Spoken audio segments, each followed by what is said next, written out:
Hoy vamos a ver varios aspectos importantes de lo que es la oración y me gustaría que al principio leyéramos 5 escrituras. Así que vamos a invertir los primeros minutos de esta primera parte leyendo 5 escrituras a las que vamos a hacer referencia en los próximos minutos también. Y me gustaría que las anotara. Se las voy a dictar primero para que usted la anote, aquellos que quieren. Juan 9, 30, 31. Esa es la primera que vamos a ver. Va a salir de su pantalla en unos minutos. Juan 9, 30, 31. Número 2, Juan 14, 12 al 14. Juan 14, 12 al 14. Número 3, Juan 15, 7. Juan 15, 7. Número 4, Primera de Juan, capítulo 3, verso 21 al verso 22. Y número 5, Primera de Juan, capítulo 5, el verso 13 al 14. La repito brevemente por si se le fue alguna. Juan 9, 30, 31, Juan 14, 12 al 14, Juan 15, 7, Primera de Juan 3, 21 al 22, Primera de Juan 5, 13 al 14. Leamos cada una de estas escrituras y ahí tiene tiempo una vez para anotarlas. Pero quiero que se concentre en leerla, ¿verdad? Si está anotando el verso se me desconcentra. Mire lo que dice cada escritura. Dice, respondió el hombre en Juan 9. Perdón, y no es 9, me parece que es 6, discúlpame, hay que verificar eso. Respondió el hombre y le dijo, pues esto es lo maravilloso, que vosotros no sepáis de dónde sea. No, sí, es Juan 9 porque Juan 6 es la multiplicación. Ok. Respondió el hombre y les dijo, pues esto es lo maravilloso de vosotros, que no sepáis de dónde sea. A mí me abrió los ojos y sabemos que Dios no oye a los pecadores, pero si alguno es temeroso de Dios y hace su voluntad, a ese oye. Este es el momento donde Jesús sana a un joven que era ciego desde su juventud, que su papá está peleando en la iglesia. ¿Quién había pecado, él o sus padres? Jesús lo sana y comienzan a cuestionarle en aquel lugar, ¿quién fue el que te sanó? Y él comienza a decirle, fue Jesús. Y ellos comienzan a criticarlo. Y tú no sabes quién es ese. Y ese es un impío. Y aquello y lo otro. Y entonces el mismo hombre le dice, mira, yo no sé quién fue, pero la verdad es que me sanó. Y dentro de su discurso, dentro de lo que está diciendo, dice, pues esto es lo maravilloso, que vosotros no sepáis de dónde sea. Y a mí me abrió los ojos. Y sabemos que Dios no oye a los pecadores, pero si alguno es temeroso de Dios y hace su voluntad, a ese oye. Mira lo que dice Juan capítulo 14, el verso 12. Y de ahí adelanto, ¿verdad? Que cuando habla de los pecadores, la oración, te dije al principio de esta serie, que un pecador puede orar y Dios lo va a oír. Pero ahí dice que no. Bueno, tiene que ver el contexto en el que lo está diciendo, porque fue lo que te expliqué en aquella ocasión. Tú para recibir salvación eres pecador y tienes que orar siendo pecador para recibir salvación. Lo que pasa es que él está hablando aquí en relación a los fariseos y fíjate que el contraste es si hay un hombre temeroso a Dios. Así que el balance es que hay que ser ¿qué? Temeroso a Dios. Dios oye al pecador temeroso. Y temeroso quiere decir que tiene reverencia. Porque tú y yo ninguno somos perfectos. Pero si somos temerosos de Dios, Él responde nuestra oración. Todo el mundo conmigo está ahí para hacer esa aclaración. Número 2, el verso 2, que quiero que leamos. El verso Juan 14, 12. Dice, de cierto os digo, que el que cree en mí, las obras que yo hago, Él las hará también. Y aún mayores hará, porque yo voy al Padre. Y todo lo que pidieres al Padre en mi nombre, lo haré, para que el Padre sea glorificado en el Hijo. Si alguno pidiere, si algo pidieres en mi nombre, yo lo haré. Juan 15, 7. Si permaneciereis en mí, y mis palabras permanecen en vosotros, pedid todo lo que querréis, y os será hecho. ¿En qué parte ahí de Juan 15, 7 dice, si tienes fe? Dice, no, si permaneces en mí y mis palabras permanecen en vosotros, pedid todo lo que queréis o querráis y os será hecho. Primera de Juan capítulo 3, verso 21 al 22. Amados, si nuestro corazón no nos reprende, confianza tenemos en Dios. Y cualquier cosa que pidiéremos, la recibiremos de Él, porque guardamos su qué.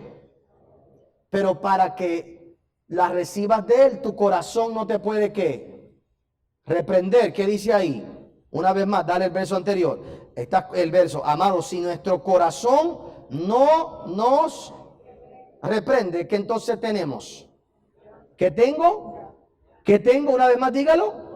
Si mi corazón no me reprende, ¿tengo qué? Confianza. ¿Por qué el corazón te puede reprender? Por lo que decíamos la semana pasada, lo que decía el salmista. Si yo hallo iniquidad dentro de mí y yo no lo he arreglado, ¿cómo me arreglo? ¿Cómo me paro delante de Dios? Es la gente que viene y me pide que yo ore con ellos, y esta es su primera premisa. Pastor, ore por mí porque usted está más cerca. Y entonces me dicen así: yo sé que no me he estado portando bien, yo sé que no estoy yendo a la iglesia, yo sé que no estoy haciendo esto, pero hago una oración. La pregunta es, ¿qué confianza tiene esa persona en la oración que va a hacer si sabe todo lo que tiene que corregir? Así que el corazón no te puede reprender para que tú tengas que confianza. Ponme el verso ahí, manténme el verso, por favor. Para que tengamos que confianza. Mira lo que dice entonces el verso 22. Y cualquier cosa que pidiéramos, la recibiremos de Él, porque guardamos sus mandamientos y hacemos las cosas que son agradables delante de Él. La condición para pedir es confianza para que mi corazón no me reprenda, pero yo guardo sus mandamientos, hago lo que es agradable a Él. ¿Se acuerda cuando la semana pasada hablábamos de la voluntad de Dios? Que tenemos que orar conforme a la voluntad de Dios. Mira lo que dice Primera de Juan, capítulo 5, el verso 13 al verso 14. Ya yo creo que ya usted es bastante inteligente y sabe por dónde vamos. Dice, estas cosas os he escrito a vosotros que creéis en el nombre del Hijo de Dios, para que sepáis que tenéis vida eterna y para que creáis en el nombre del Hijo de Dios. Este es el preámbulo al verso 14. ¿Qué cosa yo tengo que saber? ¿Qué cosa nos dice aquí? Tengo que creer en el Hijo de Dios, tengo que en el nombre, tengo que creer en el nombre y tengo que conocer lo que es la vida eterna para creer entonces en el nombre del Hijo de Dios. Y entonces el verso 14 que dice, y esta es la confianza que tenemos en Él, que si pedimos alguna cosa conforme a su voluntad, Él nos oye. Ahora mira una vez más cuál es el prerequisito. Tengo que conocer y creer en el Hijo de Dios, en el nombre del Hijo de Dios, pero no es mencionar el nombre de Jesús. En realidad no es tan solo mencionarlo, es creer. Pero para creer yo tengo que saber que representa el nombre del Hijo de Jesús, el nombre de Dios, en el nombre de Jesús. ¿Qué representa Jesús? ¿Qué fue lo que hizo Él que le dio esa autoridad? Cuando usted mira todos estos elementos, y hay muchos más en la Biblia, nos damos cuenta que el factor para una oración contestada no es tan solo la fe, sino que la fe va a estar atada a nuestra relación con Dios. Como te acabo de leer, si mi corazón me reprende, no tengo confianza. No puedo orar con confianza si sé que hay algo que tengo que arreglar. Es lo mismo con las relaciones. Si yo sé que tengo algo en contra de mi hermano, ¿cómo me voy a presentar puro delante de Dios? Mi ofrenda la voy a dañar, voy a contaminar mi ofrenda. Por lo tanto, nosotros tenemos que hoy realizar en nuestras vidas que para nosotros poder tener una vida de oración correcta hace falta eso, una vida de oración correcta. No hay tal cosa como una oración correcta ni poderosa sin una vida correcta. Entonces usted se da cuenta que hay un montón de gente tratando de buscar la fórmula de la oración.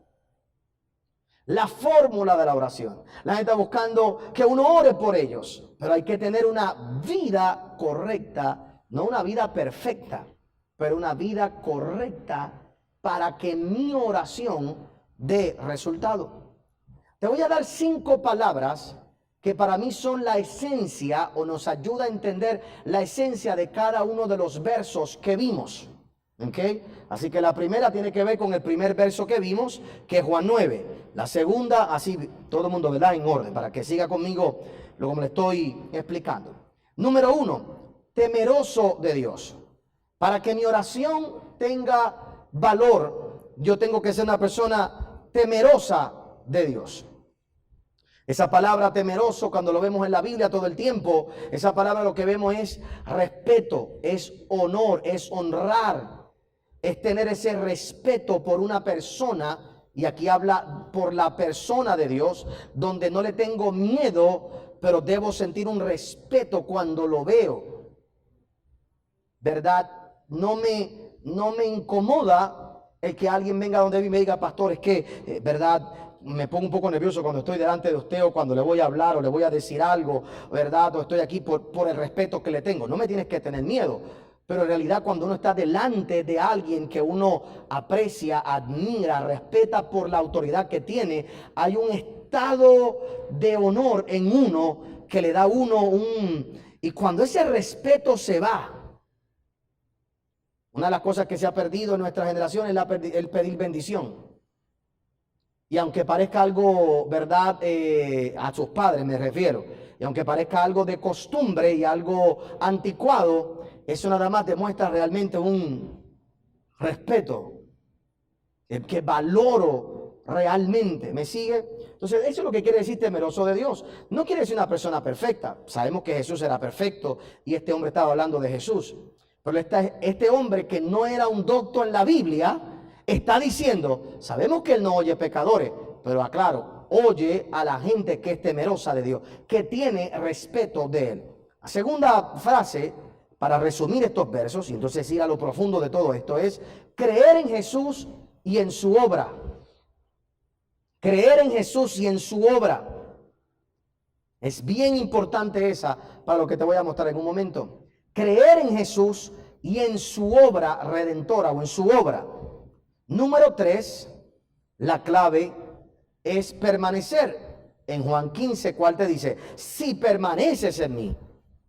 En otras palabras, mientras más consistente tengo mi vida de relación con Dios, más poder hay en mi oración. Más poder hay en mi vida. No me malinterprete lo que voy a decir. Dios oye la oración de cualquiera porque oiga bien, con un granito de mostaza, Dios oye el clamor, Dios tiene misericordia. Pero yo soy de los que creo que hay oraciones que sí tienen peso delante de Dios. ¿Qué te quiere decir con eso? Pastor, que hay gente que tiene más poder en la oración. Sí. Hay gente que tiene más poder en la oración. Hay gente que ha llegado a un grado de autoridad en sus vidas. Pastor, ¿y por qué? Por la trayectoria, por la experiencia. Santiago dice, cuando hay algún enfermo entre ustedes, búscate a un anciano. Ahora, buscar un anciano en la iglesia en aquellos tiempos no es como hoy. Encontrar un anciano en la iglesia no está hablando primero de edad, está hablando de autoridad eclesiástica. Y encontrar un anciano en aquel tiempo no era cosa fácil. Pastor, ¿por qué usted dice eso? Porque eso se dice en el tiempo de la persecución. Así que encontrar un anciano vivo que pudiera orar por ti, te hablaba de alguien que había sobrevivido toda la persecución y todavía había permanecido. Y Dios dice, cuando esa persona ore, yo voy a escuchar. Cuando esa persona ore, yo voy a escuchar. Es otra cosa. Número 4. Y están así en silencio, no sé si por la mascarilla o por la de esto, pero no hay problema. 4, que es el cuarto verso también. Corazón limpio. Si resumimos el verso de primera de Juan, como ya vimos, un corazón limpio. Un corazón limpio delante del Señor, donde tú te arrepientes, donde tú pides perdón, reconoces lo que tienes que cambiar, lo que tienes que arreglar. Y número 5, que es con Juan, primera de Juan 5:13, la voluntad de Dios. Estos 5 factores hacen que tu vida de oración sea una poderosa. Vuelvo y lo repito. Temeroso de Dios, creer en Jesús y su obra, permanecer, corazón limpio y conocer la voluntad de Dios, entender la voluntad de Dios. Con respecto a la voluntad de Dios, en ese último verso creo que es digno de notar que es importante entender el concepto de la eternidad. Y lo toco muy brevemente para ir a algo todavía más profundo en el día de hoy. ¿A qué me refiero? El apóstol Juan, cuando escribe esto, dice: estas cosas os he escrito a vosotros que creéis en el nombre del Hijo de Dios, para que sepáis que tenéis vida eterna. En otras palabras, tú y yo tenemos que tener siempre una perspectiva de eternidad cuando oramos. Hay cosas que a veces pedimos porque queremos resolver el problema de ahora y no estamos viendo lo eterno en nuestra vida y lo eterno de Dios.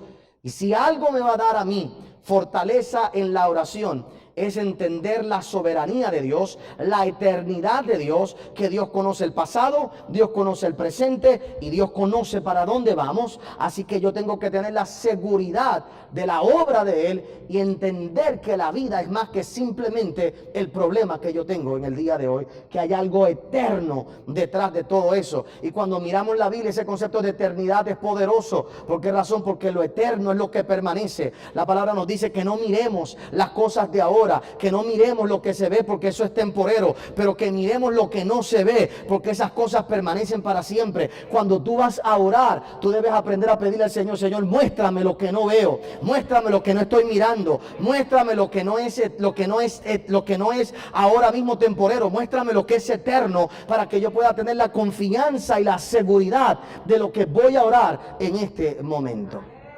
¿Todo el mundo conmigo? Ahora, oiga bien. Ahora voy a ver cómo puedo explicar esto. Así que espero ser buen maestro.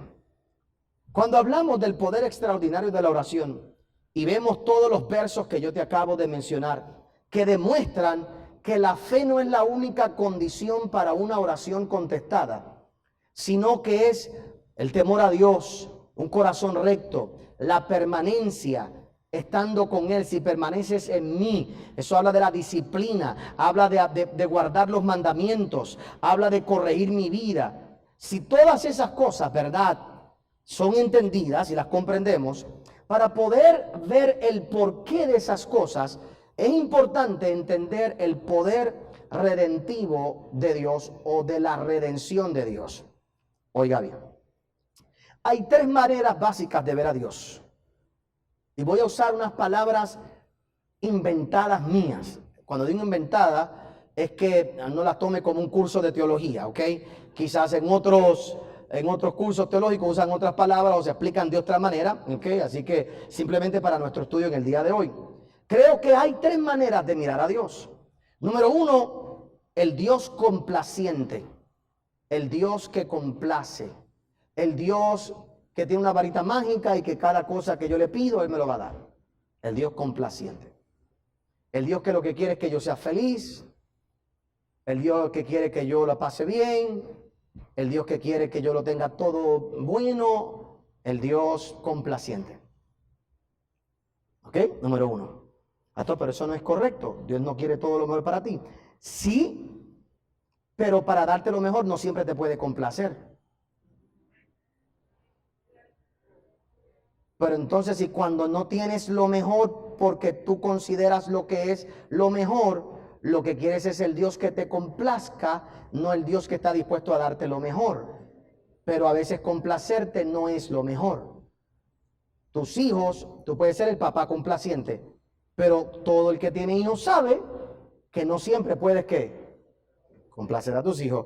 Porque complacerlo siempre no es darle lo mejor. No es hacer lo mejor por ellos. Y si mi papá lo único que me ve como complaciente y no entiende cómo funciona el yo complacerlo, me coge odio, me compara con otro, mira lo que aquel hace con aquel. Y ese es el Dios que mucha gente predica de afuera. El Dios que todo es, como digo yo, peaches and cream. Él acepta a todo el mundo, Él ama a todo el mundo, Él quiere a todo el mundo, todo está bien. Él pone fotos de cosas, de relaciones que no son correctas, pero que sean felices, porque Dios lo que quiere es que sean felices. Hermano, óiganme bien. La meta principal de Dios no es cumplir la Constitución de los Estados Unidos. La Constitución de los Estados Unidos es que te garantiza the pursuit of happiness, el perseguir la felicidad. La Constitución de Estados Unidos no te asegura hacerte feliz, te asegura la libertad de perseguir lo que tú crees que es feliz. Pero Dios no está aquí para cumplir la Constitución de los Estados Unidos. Dios está aquí para hacer su voluntad, aunque no siempre te haga feliz. ¿Todo el mundo conmigo está ahí? La segunda manera de ver a Dios es el Dios punitivo. ¿Qué es punitivo? Es el Dios que castiga, es el Dios que juzga, es el Dios que viene con juicio del cielo y que va a acabar con 2 o 3 y que va a pasar la tierra a fuego y que Él va a hacer justicia y Él va a separar entre buenos y malos, y es el Dios que recompensa, pero más que recompensa se ve como el Dios que castiga, el Dios que condena, el Dios que señala, el Dios que hace juicio. Por eso usted va a ver que hay un grupo de personas que ven a Dios así, y cada vez que viene un tsunami, cada vez que viene un terremoto, cada vez que viene, ¿de quién hablan? ¿Del Dios qué? Del Dios que punitivo. El Dios que está trayendo ¿qué? Juicio. El Dios que, pastor, ¿eso es cierto o no es cierto? Es cierto en un sentido. ¿En qué sentido es cierto? Que Dios es punitivo. Dios sí definitivamente hace juicio. Porque la única manera de recompensar al que hace bien es pasando un juicio. Definitivamente cuando tú y yo moramos, ¿verdad? Vamos a pasar un juicio. Hay un juicio. ¿Para dónde vas? O vas a la presencia de Dios o a perdición eterna. Así que tiene que haber un juicio. Sí, Dios es un Dios que hace juicio. Pero aclaro que yo no creo que Dios hace juicio de la manera que la gente piensa que lo hace. Y el juicio más grande que hizo Dios lo hizo en la cruz del Calvario. ¿Ok? Entonces, mira dónde voy, por favor. La primera manera de ver a Dios, ¿cómo es? El complaciente, el buenachón, el que te quiere feliz. Número 2, el punitivo. Y esos dos tienen una verdad. Pero la verdad más grande es cuando yo veo a Dios como un Dios redentivo. Un Dios que redime. Ese es el nivel más grande porque incluye las primeras dos y me hace entender la complacencia y el juicio. Cuando yo creo que hay un Dios redentivo, un Dios que redime, mi vida cambia para siempre.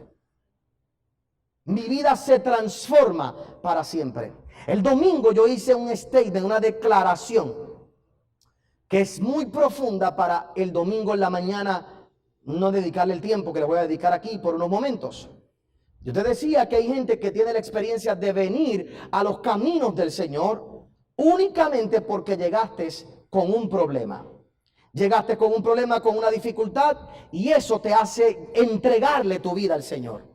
El problema es que cuando yo le sirvo a Dios porque Él me resuelve el problema, cuestiono dónde está Él cuando tengo problemas, sin darme cuenta que Dios no siempre me va a librar de los problemas, porque de la misma forma que sacó a Enoc y no lo vio, hizo que viera muerte, no lo hizo con Noé y Noé tuvo que pasar el diluvio.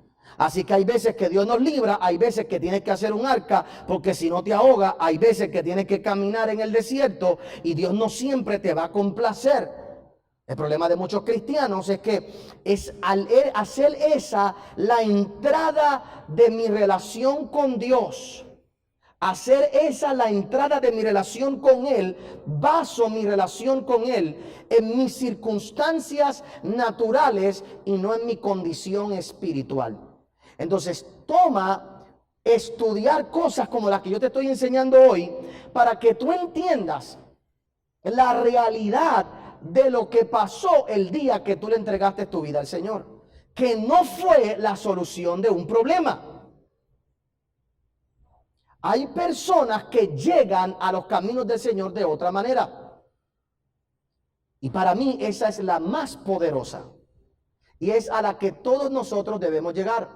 Donde nuestro corazón oye al Espíritu Santo y nos damos cuenta que sin Dios nada somos, y entendemos que a través de Jesús la separación que había se fue. Es el día que tú realizas que tú eres humano y realizas tu condición humana y realizas lo corrompido de tu corazón. Y Dios comienza, te lo pongo de esta manera. Mis hijas tienen un gran beneficio, pero es un gran problema. ¿Cuál es el beneficio de mis hijas? Que han nacido en un hogar cristiano. Pero para ellas todo esto es dado sin conciencia.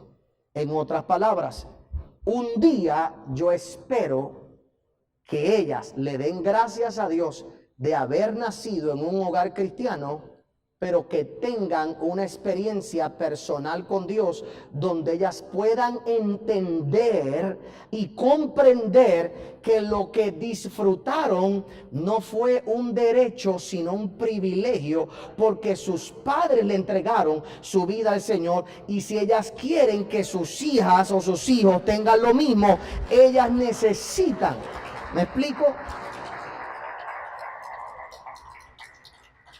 Ellas no han vivido pecado, ellas no han vivido esa vida pecaminosa, no son perfectas, pero no han vivido esa vida donde necesiten naturalmente la redención. La necesitan en su conciencia. Entonces, ¿qué pasa? Hay mucha gente que todavía en la iglesia no han llegado a ese lugar.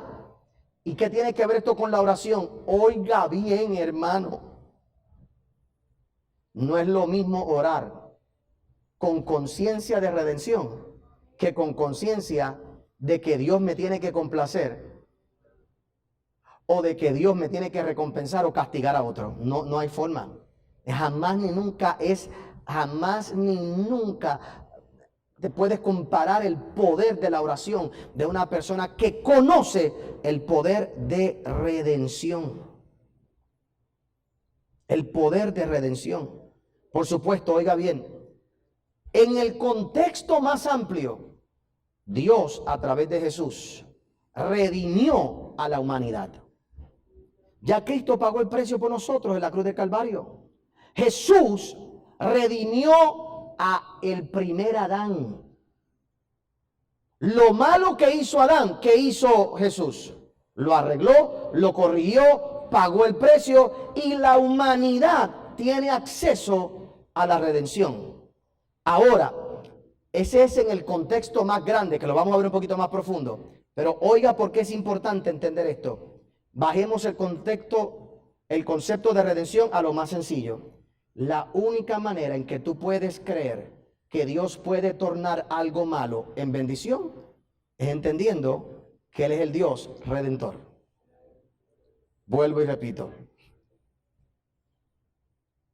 La única manera en que una persona puede creer que Dios puede tornar algo malo en bendición, la única manera que puede alguien entender que de la pandemia, de la cuarentena, Dios puede sacar algo grande, es aquel que entiende el poder de redención de Dios. El poder de hacer las cosas viejas terminar y hacer las cosas nuevas, renovarlas y hacerlas que obren para bien para cada uno de nosotros. Es la única manera, la única forma.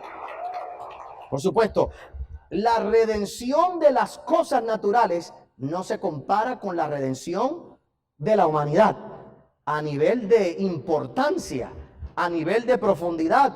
Pero lo que quiero es que entiendas que si no entiendes ese concepto, que Él es el Dios que redime, Él es el Dios que restaura, Él es el Dios que transforma, Él es el Dios, por supuesto, dentro de la redención hay juicio, dentro de la redención hay para poderte redimir realmente tiene que haber castigo, tiene que haber castigo. Jesús no podía redimir la humanidad si alguien no pagaba el precio, así que hubo castigo, lo aceptó Él. Cuando tú quieres redimir a tus hijos, cuando tú tienes un hijo, tú no puedes ser ni muy complaciente ni muy punitivo, pero tienes que ser ¿qué? Redentivo. En otras palabras, cuando comete un error, paga el precio, pagas parte del precio, yo pago la otra parte y lo arreglamos si tú te corriges. ¿Me explico? El padre y la madre que es redentiva tiene más posibilidades de llevar a sus hijos a un mejor lugar que aquel que es solo complaciente o aquel que es solo punitivo. Un padre redentivo es el hijo pródigo, el padre del hijo pródigo, que fue capaz de redimirlo a su estado normal sin justificar lo que hizo. No salió a buscarlo. Él no salió a buscarlo. Él dijo, él tiene que aprender. Cuando él vuelva en sí, aquí va a regresar. Y cuando regrese, yo lo voy a redimir y lo voy a devolver a su estado original. Pero va a tener que pasar. Hay veces que nuestros hijos toman decisiones que uno con dolor en el alma tiene que verlos desde lejos, y por más que tú tengas el sentido de mamá y de papá de querer ir a buscarlos, tienes que dejarlos que pasen por la experiencia.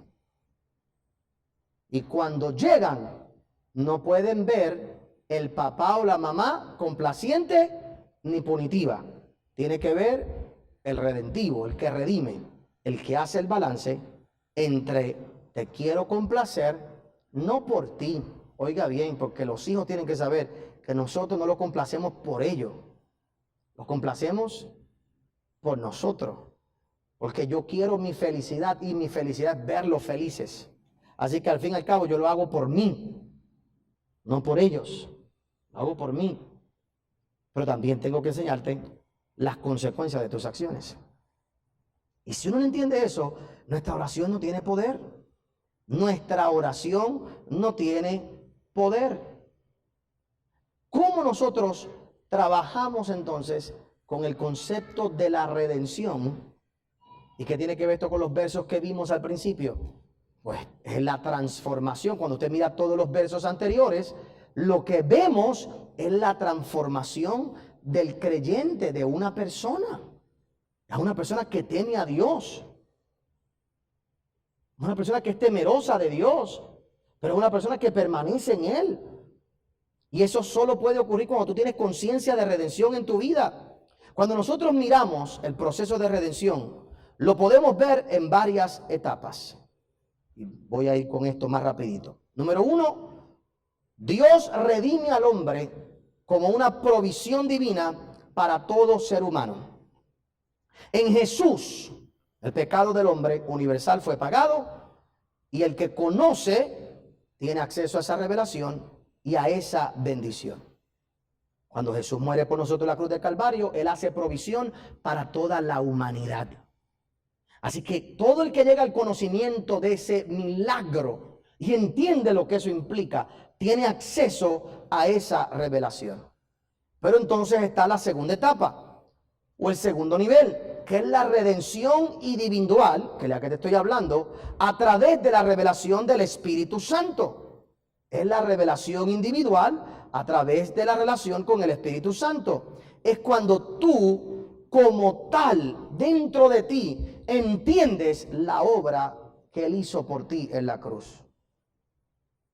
Lo cual te lleva al tercer nivel de redención, que es el nivel de redención de todo tu ser, y lo último que será redimido es tu cuerpo.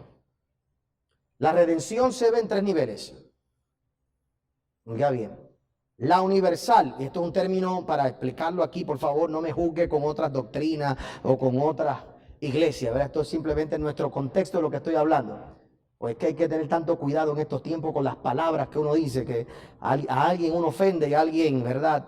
Digo universal, entonces ya sé que, mira, tú ves, él cree en la iglesia universal y todo eso, entonces todo es, no tengo... ¿Y qué? Por eso hago la aclaración. Cuando yo digo universal me refiero a toda la humanidad, a provisión para el mundo entero, global, para verdad. Lo que pasa es que global es como de tierra nada más, de la tierra, no del universo. Pero la verdad es que es cuando Jesús muere por el pecado original, por por todo hombre, por toda mujer, para que todo el mundo tenga acceso algún día. Para que todo el mundo pueda tener acceso a esa redención. De ahí está la redención individual, la tuya. Un día tú entendiste eso que Él hizo por ti en la cruz del Calvario. Un día tú comprendiste eso que Él hizo. Un día el Espíritu Santo comenzó a obrar en tu vida. Y ahora tú comienzas a entender quién tú eras, dónde tú estabas, lo separado que estabas de Él. Y tu vida en tu interior comienza a cambiar. Pero esa redención del corazón tiene que eventualmente pasar a la redención de todo tu ser. Y cuando digo redención de todo tu ser, me refiero a la renovación de tus pensamientos, a la conexión de tu pensamiento con el Espíritu de Dios y eventualmente a la redención de tu cuerpo. Lamentablemente te digo que en esta tierra tú y yo no vamos a redimir nuestro cuerpo totalmente. La batalla más grande que tú vas a tener en esta tierra toda tu vida es con tu mente y con tu cuerpo. Un día cuando nos vayamos con el Señor, cuando estemos delante de la presencia del Señor, Él nos dará un cuerpo nuevo, un cuerpo glorificado y se completará la redención de nuestros cuerpos. Pero aquí en la tierra, cada día yo tengo que redimir un poquito más mi mente, un poquito más mi cuerpo, un poquito más mis actitudes. Cada día yo tengo que redimir un poquito más de mí y accesar a eso que Cristo hizo en la cruz del Calvario. ¿Para qué, pastor? Para que mi oración tenga poder. Es la única manera, y la única manera en que tú te redimes y tu oración tiene poder es bien sencillo. Si permaneces en Él y tus palabras permanecen en vosotros, puedes pedir lo que quieras y os será hecho. Si permaneces con Él, si tienes temor de Dios, si conoces la voluntad de Dios, si conoces lo eterno, si te das cuenta que la vida es más que el simplemente hoy, que la vida es más que un día, sino que es toda una eternidad, que hay mucho más tiempo. Desde ese lugar, tu oración siempre tendrá poder. Yo le pido a Dios hoy, te iba a dar un punto más, pero ahí lo vamos a dejar. Yo le pido a Dios en el día de hoy que cuando tú salgas de aquí, tú vayas a tu casa y empieces a orar más que nunca para que realmente el Espíritu Santo hable a tu corazón y tú puedas entender lo que es el poder de la redención. El día que tú te das cuenta de lo que Dios te ha librado,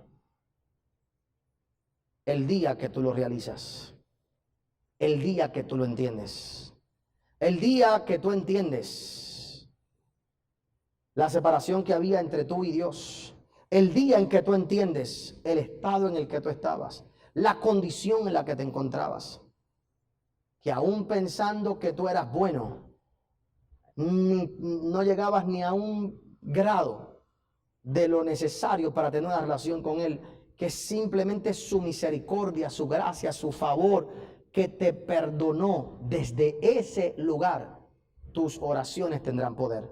Porque el día que tú entiendes eso, tu conciencia cambia. Desde ese día, tú no ves a Dios como el complaciente. Tú no ves a Dios como el que castiga. Tú ves a Dios como el que te redimió.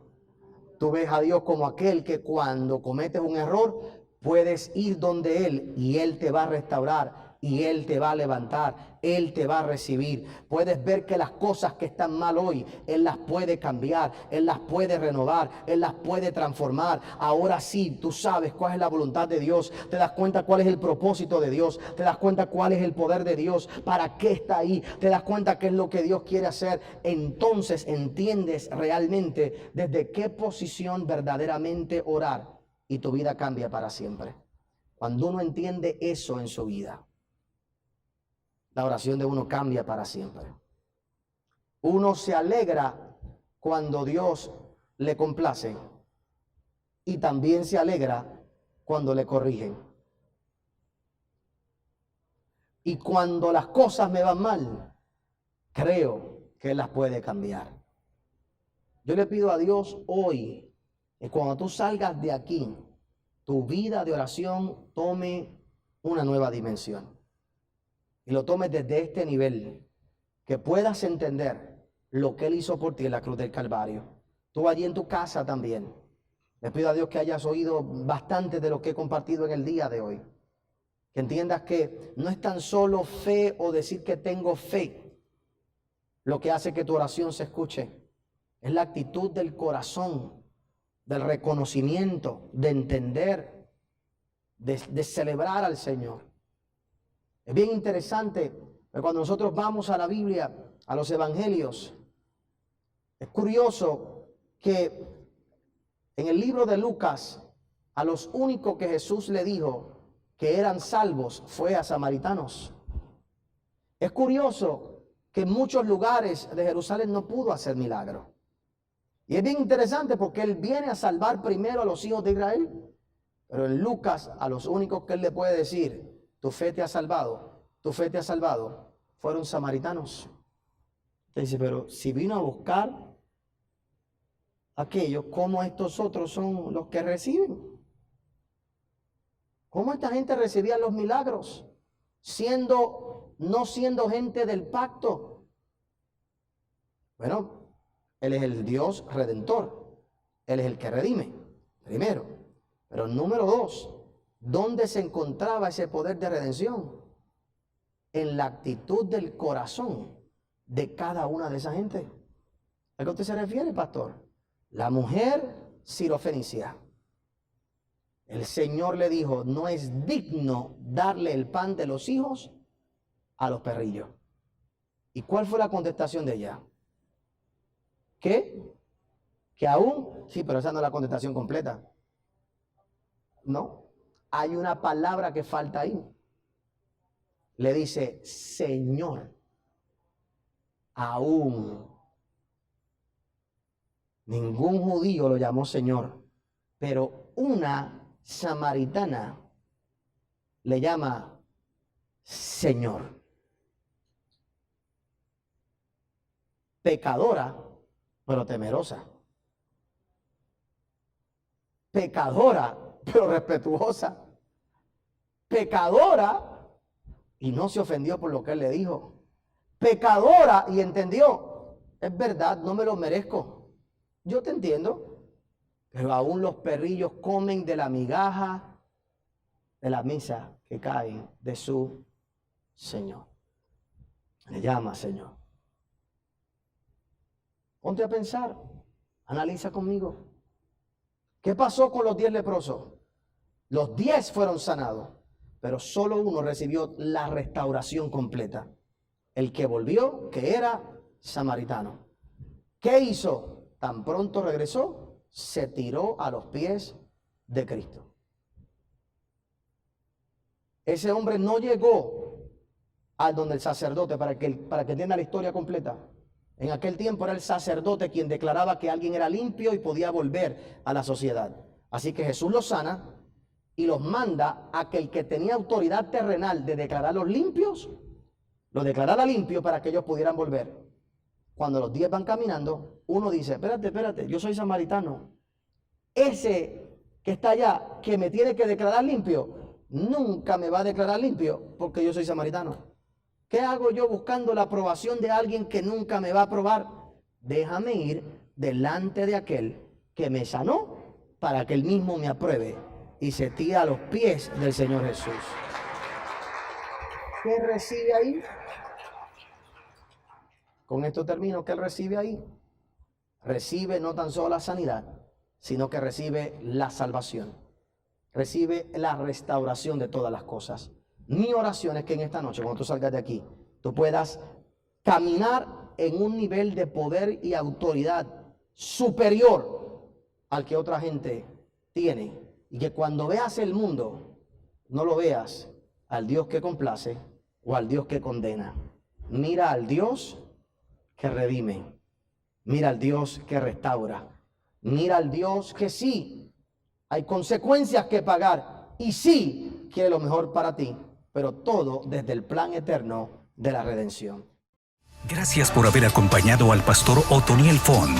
Si este mensaje ha sido de bendición a tu vida, puedes obtenerlo llamando al número que aparece en pantalla. También puedes hacerlo accediendo a nuestra página en internet www.otonielfont.com. Te esperamos en la próxima edición del pastor Otoniel Font.